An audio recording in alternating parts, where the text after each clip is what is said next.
Okay, well, we're going to try this again. I'm getting my roof replaced, and they managed to blow the breaker that my Wi-Fi is plugged into. So I lost my Wi-Fi while I was trying to make the earlier video. So we got through the first of my main advice is that to have a schedule, to have a plan, to know that plan, but to make that plan yours and to be willing to reassess on a weekly basis. Don't give up on a plan the very first day, because the first week or 2 weeks or maybe even month as you're trying to implement this, it's not going to go well, and it's going to feel like it's not worth all the work. But just hang in there, because I promise you it is worth all of the work. And just, to be real here, I've got teenagers making food and dogs barking and a baby sleeping. And I'm sorry, but this is so time sensitive, you guys. You guys are having to figure all of this out in the next 2 and 3 weeks. And so I want to get it out there. And I also want to be real. I want you to see that my life isn't all put together, but these are really important tools for you to have as you're starting your homeschool. So, or schooling at home. You're not homeschooling. Somebody else is doing the school. You're just helping to implement that plan. You're not having to write a curriculum. You're not the one having to grade. You're not making sure that everything is getting done, because that isn't your job. That's their teacher's job. So, my next piece of advice is to model the behavior that you want from your kids. So, if at all possible, sit all of you at the same table while working. If you're working on your computer for work, then let your kids be working with you around the table. Don't I found it really disastrous to let my kids be in all different places. So I always had everybody in the kitchen, because I have lots of kids and I'm making food a lot and I'm spending a lot of time in my kitchen.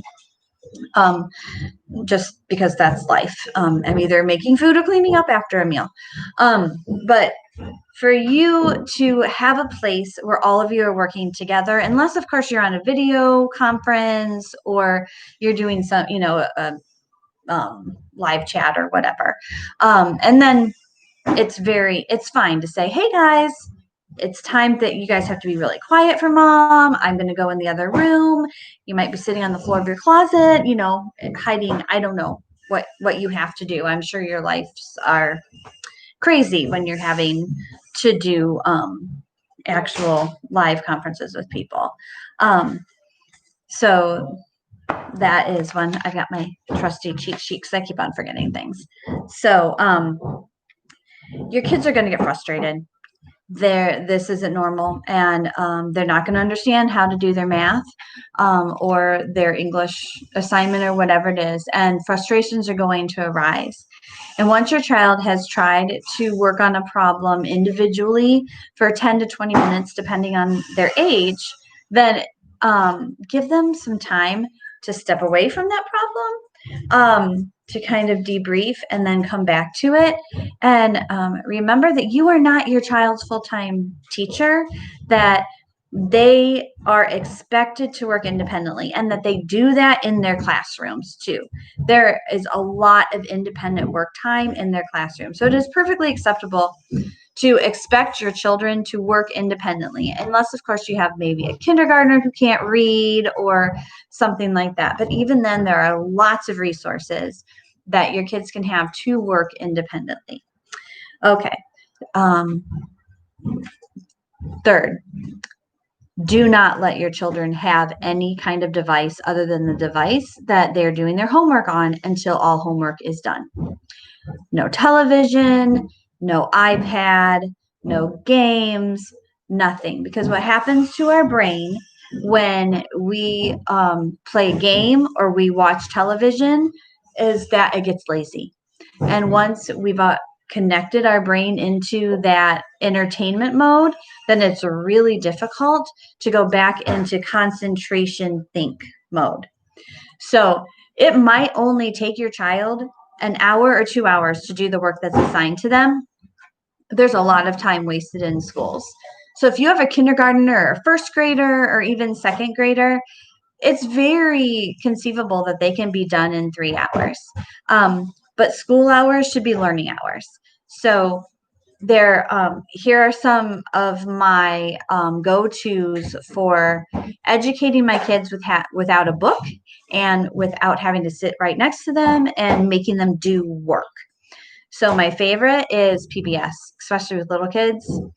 PBS, Super Y, all kinds of educational material. And right now, PBS is putting on a lot of things for older kids, biographies.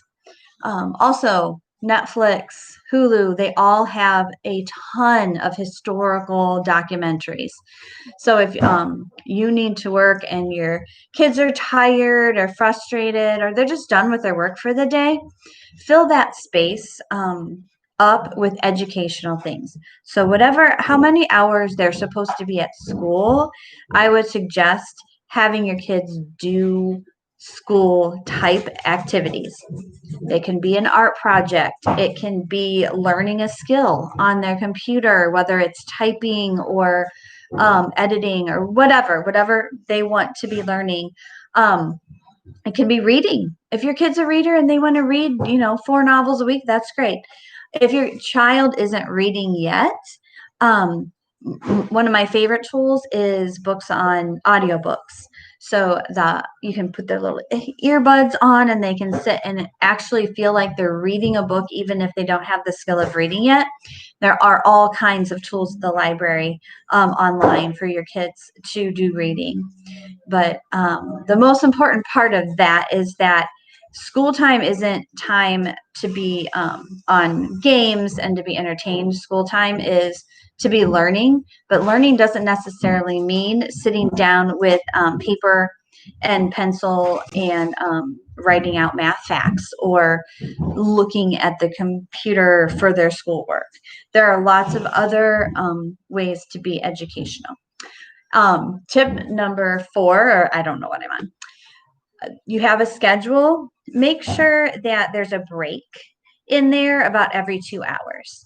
So for older kids, for younger kids, I would suggest having a 5-minute break every hour to just stretch, to just get a snack.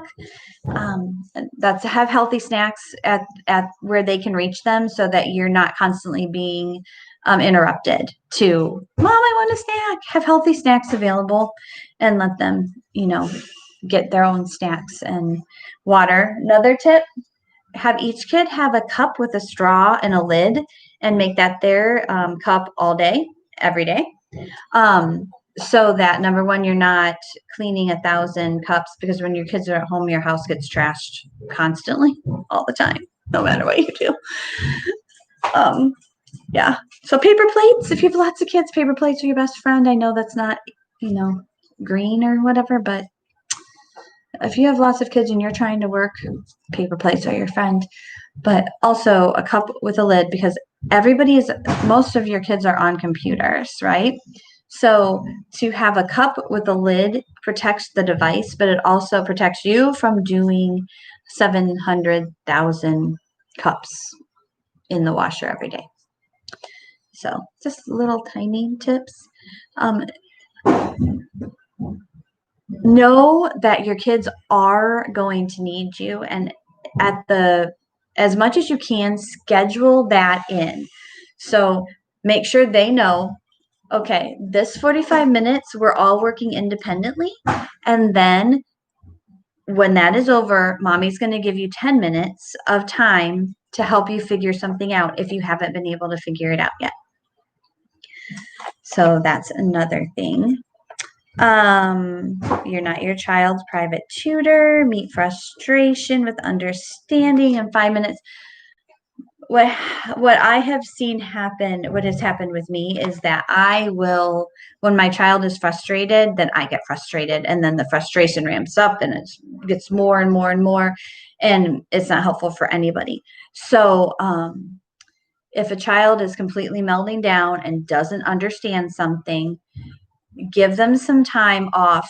Let them let them read a book, let them sit down and listen to some music, give them time to decompress, and give yourself time to decompress.